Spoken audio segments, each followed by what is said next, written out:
அனைவருக்கும் வணக்கம். 50 பேருக்கான மட்டன் குழம்பு எப்படி வைப்பதென்று பார்க்கலாம். 6 கிலோ அளவிலான சிறு வெங்காயத்தை நன்கு வதக்கி கொள்ளலாம். அதில் 5 கிலோ அளவிலான தக்காளியை சேர்த்து தேவையான அளவு உப்பை சேர்த்து நன்றாக வதக்கி கொள்ளலாம்.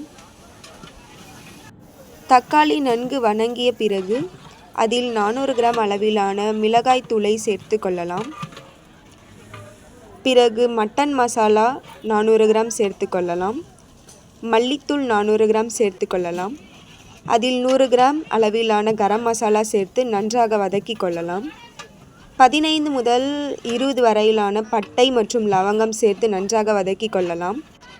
எண்ணெய் பிரிந்த பிறகு மஞ்சள்தூள் சேர்த்து அதை அரைப்பதற்கு எடுத்து வைத்து கொள்ளலாம்.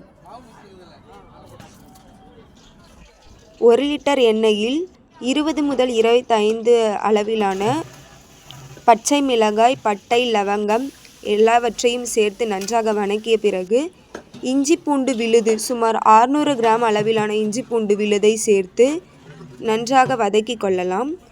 அதில் 20 கிலோ அளவிலான மட்டனை சேர்த்து தேவையான அளவு உப்பை சேர்த்து நன்றாக கலக்கி விடலாம்.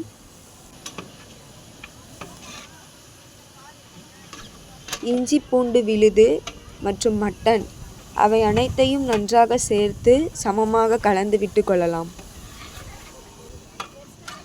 மட்டனில் இருந்து தண்ணீர் பிரிந்து வரும் அளவில் மட்டனை நன்றாக கலந்து விட்டு கொள்ளலாம்.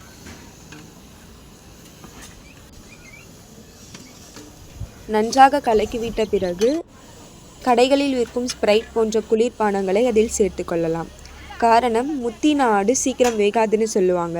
அது சீக்கிரம் வேகுவதற்காக இதை நாம் சேர்த்து கொள்ளலாம். பிறகு அரைத்து வைத்த விழுதை சேர்த்து நன்றாக கலக்கி விடலாம்.